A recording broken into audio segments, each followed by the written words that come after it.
Hello friends, welcome to my channel Quick Learning. So children, जैसे कि मैंने आपको अपने पहले एक्सप्लेनेशन में बताया था कि मैं हड़प्पन सिविलाइजेशन के बारे में आपको बताना चाहती हूँ और मैंने आपको ये भी बताया था कि ये सिविलाइजेशन कहाँ पे अपीयर हुई, कहाँ पे ये डिस्कवर हुई और फिर उसके बाद अब मैं आपको उसके आगे की हिस्ट्री के बारे में बताना चाहती हूँ कि आखिरकार ये सिविलाइजेशन पता कैसे चली।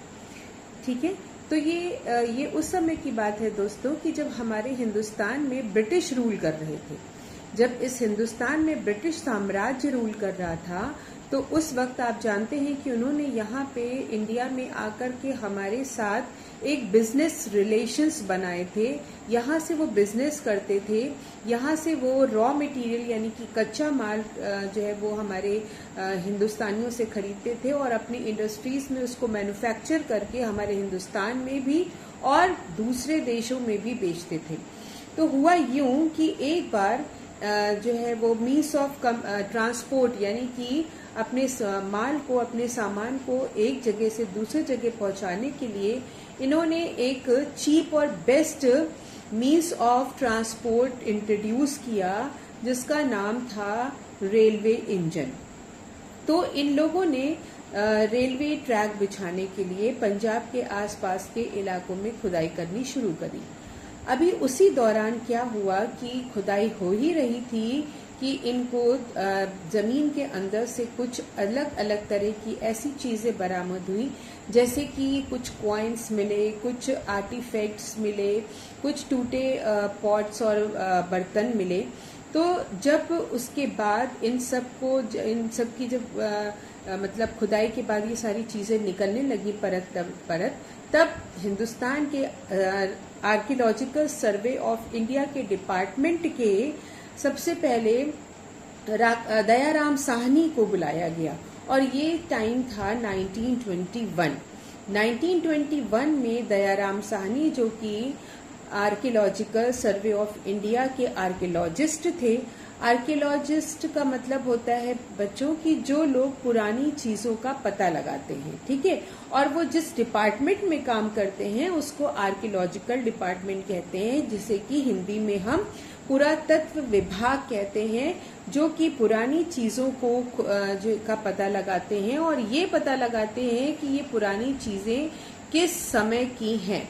ठीक है, फिर उसके बाद राखलदास बनर्जी जो कि दूसरे आर्कियोलॉजिस्ट थे जिन्होंने 1921 में और विस्तार से यहाँ की खुदाई करवाई और एक ऐसे शहर का पता लगाया जो कि एक बहुत ही विकसित और बहुत ही डेवलप्ड सिटी थी जिसका नाम था मोहनजोदारो। तो हड़प्पा सिविलाइजेशन डिस्कवर हुई 1921 में बाय राखलदास बनर्जी और मोहनजोदारो सिविलाइजेशन अपीयर हुई इन 1922 में बाय दयाराम साहनी। तो इन दोनों आर्कियोलॉजिस्ट ने अपने अपने खोजों से ये पता लगाया कि इससे पहले यानी कि 1921 या 22 से भी पहले, बहुत पहले एक ऐसी सभ्यता थी जो कि अब विलुप्त हो चुकी है, जो कि अब खत्म हो चुकी है, लेकिन उन जगह की ऐसी चीजें मिली जिसे कि हम कहते हैं सोर्सेस। ऐसे सोर्सेस मिले जिनका रेडियो कार्बन एक्टिंग के दौरान ये एक प्रकार का लिक्विड होता है जिससे कि ये पुरानी चीजों के बारे में पता लगाया जाता है कि ये किस टाइम की चीजें होंगी। ठीक है, तो उस रेडियो एक्टिव मेजरमेंट के दौरान ये पता लगाया कि बहुत वर्ष पूर्व एक ऐसी सिविलाइजेशन थी जो कि यहाँ पे रहा करती थी, जो कि बहुत ही वेल डेवलप्ड थी। यहाँ के टाउन प्लानिंग सिस्टम, यहाँ के ड्रेनेज सिस्टम, यहाँ की इम्पोर्टेंट बिल्डिंग्स ऐसी थी जो कि जिसको माना जा सकता है कि इंजीनियरिंग स्किल में एक्सीलेंट थी।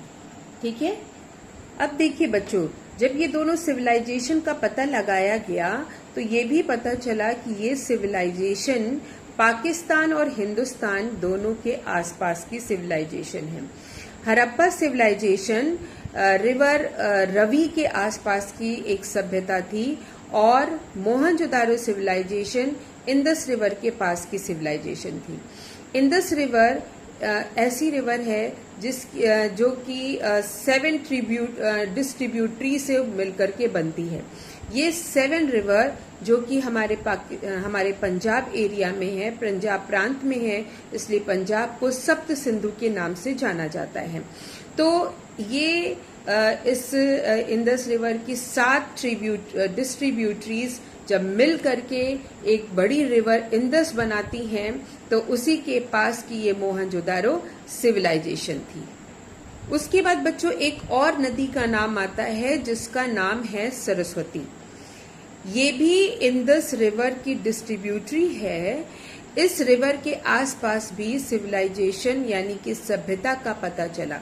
अब बच्चों आप सोच रहे होंगे कि मैं बार बार सिविलाइजेशन क्यों कह रही हूँ, ये सिविलाइजेशन का क्या मतलब होता है।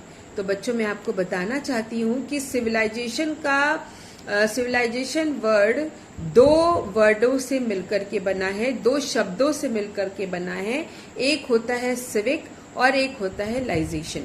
सिविक का मतलब होता है नागरिक और लाइजेशन यानी कि सभ्यता, यानी कि इस टाइम के लोग इतने सभ्य थे, इनकी हर एक चीज इतनी प्लान्ड हुआ करती थी, जो कि जिसे हम कह सकते हैं कि एक नागरिक जीवन में एक नागरिक को जीने के लिए वो सारी फैसिलिटीज प्रोवाइड थी वहां पर, जिसे कि मतलब एक सभ्यता का नाम दिया गया।